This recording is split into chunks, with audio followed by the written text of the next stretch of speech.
please hit that subscribe button. Hey everybody, better suited to win the Stanley Cup this season. If you are new to the channel, Washington Capitals, the Boston Bruins. Lockdown and he scored! And we're live. Hey everybody. So today I want to talk a little bit about the salary cap and specifically look at teams that are in tough salary cap situations right now. And in this video, we're going to look at the 5 worst salary cap situations, in my opinion, around the NHL. Now, obviously, this is fluid. This is always changing as players are signed, players are traded, which teams are where, how much space they have, and all of that are constantly changing. But for right now, these are what I think are the 5 worst salary cap situations. Before we begin, I just ask that you please hit that subscribe button if you're new and give this video a thumbs up. Both of those things help out a lot and are very, very much appreciated. But let's get into it here with number 5. And I will say this, there were a number of teams that I could have put at number 5. There are a number of teams not in a great spot with salary cap wise this year because of the flat cap, it not going up, and everything that comes along with that. But at number 5, I have the St. Louis Blues. The St. Louis Blues are currently over the salary cap. $81.5 million is the cap this season, and they are $82.675 right now. Now, that is a little deceiving, though, and misleading, because they have 2 players who are at least going to start the season on LTIR, and those are Vladimir Tarasenko and Alexander Steen. That will open up over $13 million in cap space for them when these 2 are placed on IR. However, that doesn't mean St. Louis just has $13 million in cap space, and they're on this list for a reason. St. Louis still has to re-sign Vince Dunn. Vince Dunn is an RFA, and he does not have a contract yet for next season. Their forward group they have filled out. Everyone's under contract at least for next year. All the other defensemen are signed except for Vince Dunn. Their goaltenders, situations filled out. But Vince Dunn, even on a 1-year deal, is probably going to command $2 to $3 million, maybe even a little over 3. I don't know what he's going to get for a deal. That's obviously still being worked on. But Vince Dunn is not going to come super cheap to the St. Louis Blues. And he's a guy that they really, really do need and want to get re-signed. So Vince Dunn, say he makes $2.5 million next year, something like that. Now you're already over the cap with these guys, but then they're put on IR, and that opens up the cap space, right? So then signing Vince Dunn's easy. Not really, because then what happens when these guys come back? And eventually Vladimir Tarasenko at some point next season should be coming back. And Alexander Steen at some point next season should be coming back. And when these guys come back, all of a sudden you're going right back over the salary cap again by even more than you're already over it now, because you still have to sign Vince Dunn to a deal. So it's not a great salary cap situation for the St. Louis Blues. They are very, very tight, and when they're fully healthy, they are over the cap by a few $1 million when they're fully healthy. Now, they are getting a little bit of a break because at the beginning of the season, they're going to have these 2 on LTIR, and they'll be able to bury that money at least for the start of the year. But the problems are really going to arise when these 2 come back. And if these 2 play, either of them, well, I think both of them will probably play at some point next year. When they come back, St. Louis is going to have a salary cap issue, and a pretty big one. So we'll see how they handle that. I still think they have to make a move somewhere. They have to open up about $3 million in cap space somehow, most likely. And I don't know exactly how they plan on doing that, but they're going to have to make a move when Tarasenko and Steen are ready to return. Number 4.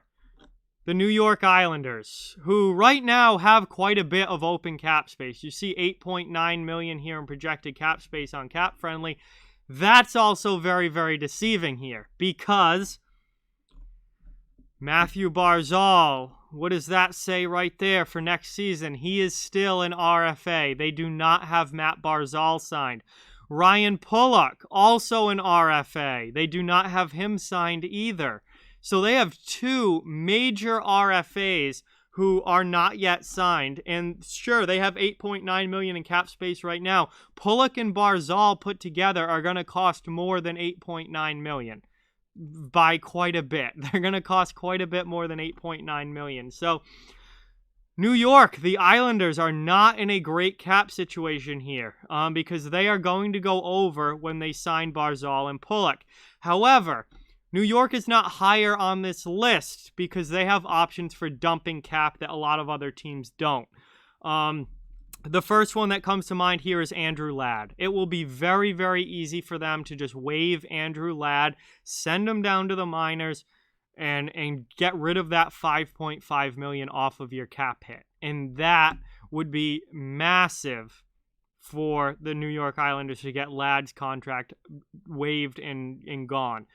They could try and trade him. I really don't think there's a trade partner out there for Andrew Ladd with this contract, but they can just waive him like they've done in the past, send him to the minors, and that's it. The $5.5 million comes off of your NHL cap hit. Another guy they could potentially do that with is Leo Komarov. $3 million per season for Leo Komarov doesn't bring a whole lot to the lineup at this point. They have other players that should be playing ahead of him. Komarov could easily get waived to the minors. He could potentially get traded as well, but again, I don't know if there's any suitors out there for him. You could easily waive him to the minors and open up $3 million in cap space there. So that's why the Islanders are not higher on this list, because at face value, they're in a really, really bad cap situation here. Like really bad, with still needing to sign Barzal and Pulock, but they have options in how they can dump cap, and they have two guys who probably don't even belong at the NHL level anyway, in Ladd and Komarov, who could easily just get waived and open up some cap space. So not an ideal situation for New York, but at least they have options. At number 3, we have the Toronto Maple Leafs. As you can see with Toronto right now, 1.4 plus million in cap space. So at least they have cap space. That's a good sign. The problem, however, they still have Ilya Mikheyev, pending RFA, has not, no contract for next year, and Travis Dermott, an RFA as well, with no contract for next year. And those are two guys that they certainly are going to want to get signed. They've got to dump another salary. They've already traded away Janssen. They've already traded away Kasperi Kapanen, not his father. They've already traded away Kasperi Kapanen. They've already traded away Andreas Janssen, and they still need to dump more cap. They need to get Mikheyev re-signed. They need to get Dermott re-signed. One of those guys alone is going to be more than $1.5 million. That they don't have space for. Never mind trying to sign both of them. And they've gone out and they've brought back Jason Spezza. They've added Wayne Simmons. They've added Joe Thornton. They added Jimmy Vesey. They've added all of these veteran guys. And they really don't have the cap space to do it, and they don't even have their own guys re-signed yet. Like, I like the Simmons deal. I like them bringing back Spezza. I think those are good hockey moves. But when you're going out and getting Joe Thornton and going and getting Jimmy Vesey, I don't know why they spent $900,000 on Jimmy Vesey when they don't even have Mikheyev re-signed yet. Like, that doesn't make sense to me. Why are you bringing in a long shot bottom 6 winger in Jimmy Vesey, who has never worked out at the NHL level, and you're going and bring him in without even getting Mikheyev re-signed? Mikheyev's the better player. That doesn't make any sense to me. So I don't know why I'm just confused by. But Toronto is still, I like a lot of their moves this offseason, but they're not in a good cap situation. They've still got to dump a salary. I don't know if that means trading William Nylander. That means getting rid of Alex Kerfoot or Zach Hyman. One of those guys could go, but they need to open up enough cap space to be able to re-sign Mikheyev and Dermott. And I'm not sure exactly how they plan on doing that, but they already have around $1.5 million open. They're probably going to need at least another $2 million, if not more, in cap space to be opened up. And I'm not sure exactly how they plan on doing that, but they've got to do something. They are tight up against it salary cap-wise. That brings us to number 2, and number 2 is the Tampa Bay Lightning. This is a team that is in a really, really bad cap situation.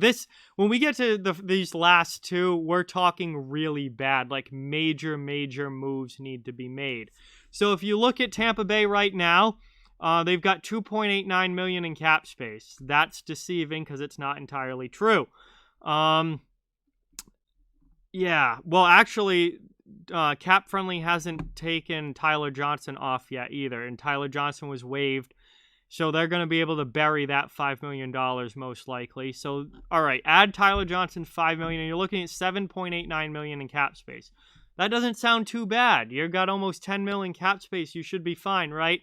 Wrong if you're the Tampa Bay Lightning. Now, why is that? RFAs. Anthony Cirelli. Not just any RFAs. Big, major RFAs who are going to get big contracts. Anthony Cirelli, bona fide number 2 center now. Eric Chernak, solid middle or bottom pair defenseman, defensive guy. Mikhail Sergachev, easily a top 4 defenseman. All restricted free agents. Still no contract for next season. Tampa Bay is in trouble.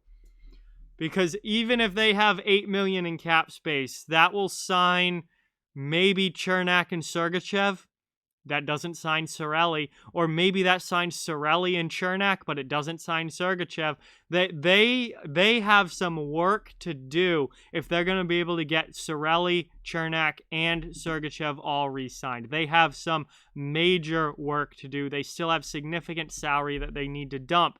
Like I said, Cap Friendly doesn't have Tyler Johnson taken off their roster yet, but he was waived. They're going to end up either burying that $5 million or finding a trade partner at some point for Tyler Johnson.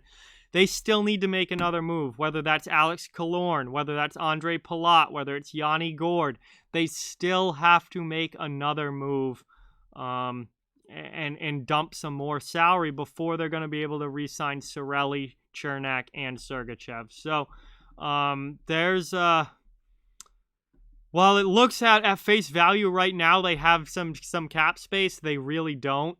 And Tampa Bay is up against it money-wise, and there is still a major move that needs to be made there. But even in this situation, which is not very good, the Tampa Bay Lightning are not the worst team salary cap-wise right now in the NHL, because that honor belongs to none other than the Vegas Golden Knights. Vegas right now is over the salary cap. They still have more money that they need to get rid of. The good news is they have everyone signed. All their lineup is full. They have all their RFAs signed. They have all the UFA moves they were going to make are signed. Everyone is signed. The problem is they are over the cap. They still have more moves that need to be made. They've got to dump more salary somehow. And they went out, they signed Alex Pietrangelo. They had to move on from Paul Stastny and trade him to Winnipeg because of salary and opening up enough salary space to sign Pietrangelo. They already traded away Nate Schmidt because they needed to open up that salary cap space for Alex Pietrangelo. They went out and they got their big fish in Alex Pietrangelo. They've re-signed Robin Leonard. They've got their players re-signed. The problem is they are over the cap by a decent amount. And they don't really have anyone right now that they can just throw on LTIR. No one that I see sticking out as like, that guy's not playing at least to start the season. So they're going to get, they're up against it. They still have to make another move. And I can't see them moving on from anyone in their defense because they had to get rid of Schmidt to bring in Pietrangelo. And, they don't want to dismantle their entire defense back there. So I can't see. They already lost John Merrill as a UFA because he's a depth guy.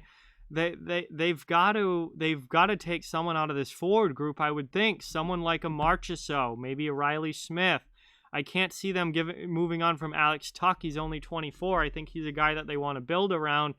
They just re-signed Stevenson. I mean, I don't know how they do it, but they've got to open up at least another $1 million in cap space. and they've still got work to do. So Vegas right now has spent over the cap. They do have everyone signed, but they are over the salary cap. They still have to make another move, and they are spending $12 million just on goaltenders. Their two goalies, Marc-Andre Fleury and Robin Lehner, combined are a $12 million cap hit. And that is definitely something that is handcuffing Vegas when it comes to money. And also that massive Pietrangelo contract as well. I mean, they've certainly got to hope that that works out very, very well, because they have to get rid of someone else and still open up more cap space in Vegas. So there you have it, guys. Those are the 5 teams in the worst salary cap situations, in my opinion. Obviously, there were some others that I think could have made the list, maybe in the 4 or 5 spot. There are a number of teams who aren't in great cap spots right now, and the flat cap obviously has a lot to do with that.